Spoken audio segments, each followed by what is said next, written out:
Pierre, le podcast qui explore les secrets des minéraux et cristaux du monde entier. Aujourd'hui, nous nous intéresserons à une pierre fascinante, la shungite. La shungite qui appartient aux minéraux de carbone non cristallin. Elle est donc principalement composée de carbone comme je viens de le dire et on l'appelle aussi C60. Mais elle est reconnue comme contenant des particules d'à peu près tout le tableau périodique des éléments. Elle fait partie du système amorphe. Sa dureté sur l'échelle de Mohs se situe entre 3,5 et 4. Elle a été découverte en 1879 par le géologue russe Inostrantsev dans la région de Karelia, en Russie. On dit qu'elle est âgée d'au moins 2 milliards d'années et qu'elle s'est formée avant l'apparition de la vie organique. Bien que les minéraux à base de carbone proviennent normalement de la décomposition de manière organique, telles que des forêts anciennes, elle aurait pu jouer un rôle clé dans la création de la vie sur Terre. On a suggéré qu'un énorme météorite aurait frappé la Terre et créé le cratère où s'est ensuite formé le lac Onega. Il est supposé que des micro-organismes nageaient dans une mer primitive et que le fond de cette mer a formé le gisement de shungite. Ce qui est certain, c'est que bien que le lac soit fortement pollué, l'eau qui en sort est purifiée par le lit de shungite. Cette eau est utilisée aujourd'hui comme spa de guérison depuis des centaines d'années. Les chercheurs ont découvert qu'elle était constituée de fullerènes, également appelés buckyballs lorsque c'est sphérique ou buckytubes s'ils sont cylindriques. Chaque fullerène contient de 200 à 500 atomes de carbone, ce qui en fait une nanotechnologie incroyable. Mais en plus, ce sont d'excellents conducteurs géothermiques et électromagnétiques qui protègent des émissions de fréquences électromagnétique justement. De nombreux chercheurs cherchent toujours à en savoir plus sur la shungite. C'est d'ailleurs la meilleure pierre pour lutter contre toutes les ondes. Il suffit de la poser à proximité de votre ordinateur ou de votre téléphone pour éviter les champs électromagnétiques néfastes. La shungite transforme l'eau en une substance biologiquement active et bénéfique pour la vie, tout en éliminant les micro-organismes et polluants nocifs. Des recherches ont montré que la shungite absorbe tout ce qui est dangereux pour la santé, qu'il s'agisse des pesticides, des radicaux libres et de bactéries, ou d'autres, des émissions électromagnétiques, de micro-ondes et d'autres vibrations. Elle améliore le bien-être physique et a un effet puissant sur le système immunitaire. On utilise aussi la shungite pour restaurer l'équilibre émotionnel. Elle transforme le stress en une recharge énergétique puissante.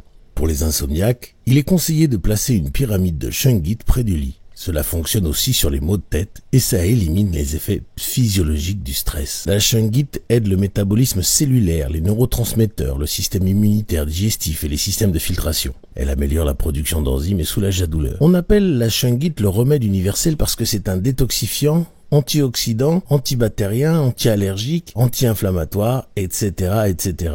L'eau de shungite activée traite les maux de gorge, les brûlures, les maladies cardiovasculaires, les troubles sanguins, les allergies, l'asthme, les troubles gastriques, le diabète, l'arthrite, l'ostéoarthrite, les troubles rénaux et hépatiques, les dysfonctionnements de la vésicule biliaire, les maladies auto-immunes, les troubles du pancréas, l'impuissance et le syndrome de fatigue chronique. Il suffit pour cela de déposer de l'eau sur les emplacements touchés ou encore plus simplement de boire cette eau active au moins 2 à 3 fois par jour. Judy Hall, ma mentor en lithothérapie, était très sensible aux pneumonies et elle devait à tout prix se protéger des rhumes et des grippes qu'elle attrapait très facilement dès qu'elle était en public.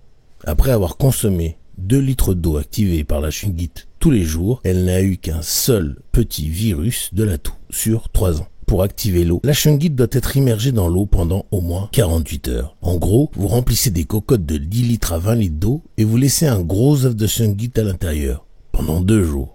Et ensuite, vous consommez cette eau. Il existe aussi des gourdes avec une shungite à l'intérieur pour l'activer encore. Après ces 2 jours, il faut bien nettoyer la shungite évidemment. Pour vous protéger des ondes et des champs divers, vous pouvez utiliser un pendentif sur le thymus, c'est parfait. En termes de bien-être psychologique, la shungite est particulièrement utile pour les personnes qui cherchent à se protéger des influences psychiques négatives tout en renforçant leur concentration et leur clarté mentale. Comme je vous le disais à l'instant, il faut nettoyer la shungite très souvent, de manière énergétique, ou par la sélénite, ou encore par la fumigation. Et puis, il faut la recharger au soleil.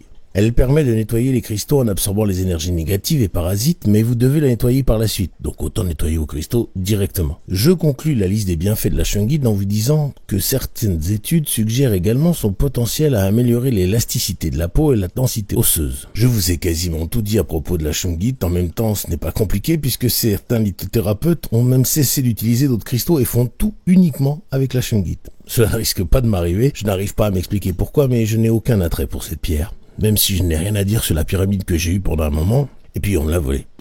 Je ne savais pas protéger mes affaires, mais depuis, cela ne m'arrive plus. C'était mon exploration de la shungite, cette pierre aux multiples facettes. N'oubliez pas de vous abonner à l'index des pierres pour découvrir plus de pierres fascinantes et leur usage incroyable. Comme d'habitude, vous pouvez poser vos questions en commentaire ou par email à podcast@memcrystal.com. D'ailleurs, à ce propos, je remercie Liane qui m'a demandé de parler de la shungite aujourd'hui. Et vous pouvez vous aussi demander que je vous parle d'une pierre et que je la mette en priorité par rapport à l'ordre alphabétique. Je vous redonne mes 3 liens de mes sites, memcrystal.com, chriscare.com et la formation de la guérison où je vous apprends à vous soigner en combinant les chakras et les cristaux ainsi qu'activer les chakras secondaires et nouveaux que vous pouvez retrouver sur le site chakraactivation.com ou en flashant les QR codes qui sont en face de vous. Je vous quitte à présent en vous envoyant tout mon amour et je demande à l'univers de vous baigner dans la meilleure énergie possible.